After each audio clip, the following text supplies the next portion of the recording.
Welcome to the third episode in a Legendarium series about the Carthaginians. In Part 3, Arrival to Rome, we will talk about how Carthage built its military upon the Libya Phoenician hoplites, and they would need those soldiers when war began in Sicily. At first, Carthage's vast naval power allowed it to dominate the Mediterranean, but Rome rewrote the book on naval tactics, which allowed it to crush the Carthaginians in the First Punic War. With Sicily largely secure under Carthaginian rule by 300 BC, the great city turned its attention towards Iberia. Once more, its trade and African territory fueled the armed forces. Ancient Libyans tended to serve as peasant laborers in the fields of massive Carthaginian estates. A group of people known as the Libya Phoenicians began to rise in the Carthaginian military. As the name implied, this group had both African and Phoenician ancestry. Being such, the Libya Phoenicians tended to have more rights and better prospects than other Africans. Many became artisans and merchants, so they could afford enough armor to fight as heavy hoplites. By the late 200s, most of these Libya Phoenicians served in Iberia under the legendary Barcid family. They copied the Iberian style of fighting, learning to use cut and thrust swords and scudam shields.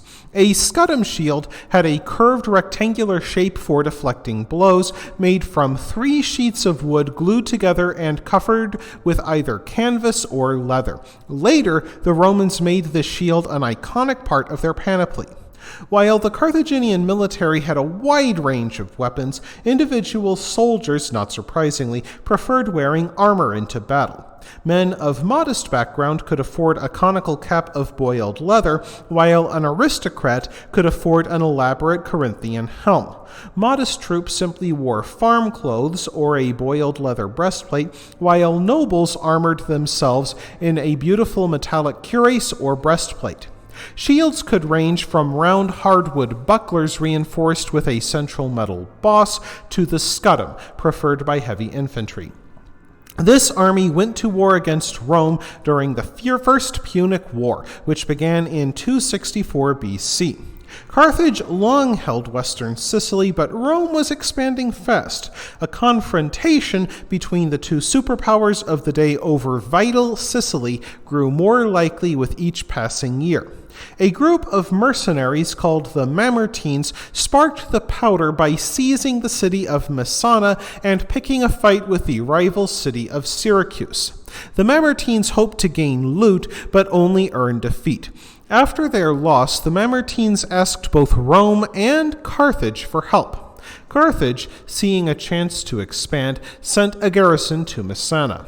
Unhappy at the prospect of being under Carthaginian rule, the Mamertines sent another appeal to Rome. While the Roman Senate disliked the mutinous Mamertines, they could not accept so much Carthaginian power in Sicily, and they went to war. The scale of the First Punic War is hard to understand. By the end of the war, 1 million men from Rome, Carthage, and the Allied states performed service in their respective nations' militaries. After the fall of Rome, Europe would not see a conflict of similar scale until over 1,000 years later in the 1400s.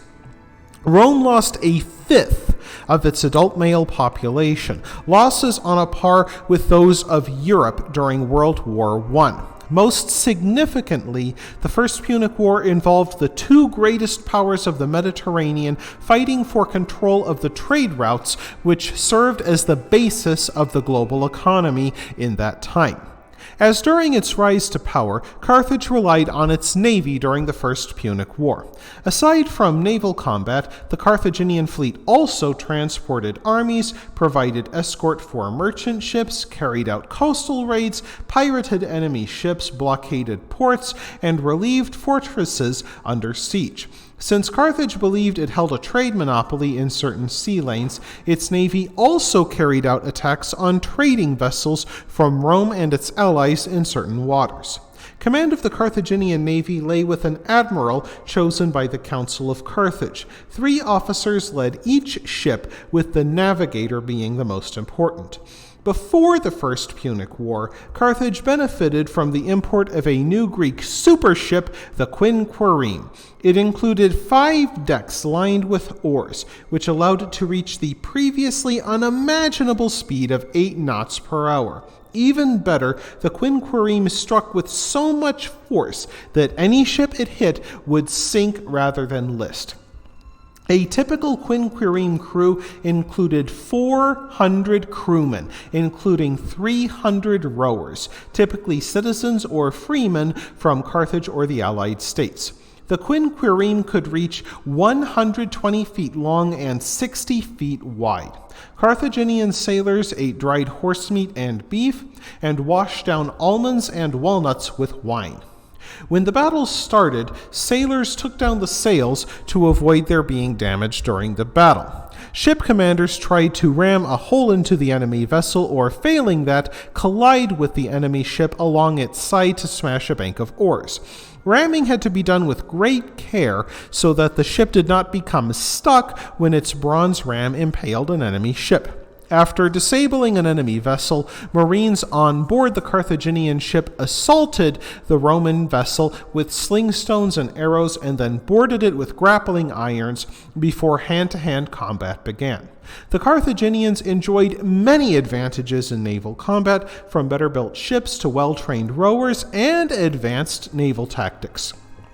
Carthaginian naval commanders had many tricks at their disposal, like pretending to retreat from the enemy into open water before turning on the Roman pursuers. When ramming enemy ships, Carthaginian captains could use the breakthrough method, forming their ships into a single line and then sailing through the Roman lines at their weakest points. A second tactic, called the parapelus, saw the Carthaginians approach the Roman ships on the flanks to attack from the sides and rear. During the chaos of battle, smaller ships towed disabled Roman vessels to shore for rebuilding and refitting for service in the Carthaginian navy. Indeed, the importance that Carthage attached to its fleet is seen in their having a separate harbor within Carthage. The Carthaginian fleet enjoyed a massive circular harbor, about 6 feet deep, built sometime during the First Punic War. At the center of the harbor, a tower called the Admiral's Island connected to the outer ring by a causeway.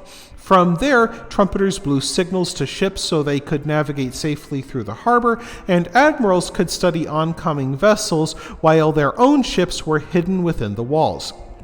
Supposedly, the naval harbor at Carthage could hold 30 ships at once within its 60-foot wide entrance and a waterway that was over 1,000 feet in diameter. Ship sheds on the outer ring held an additional 170 vessels while they were being repaired.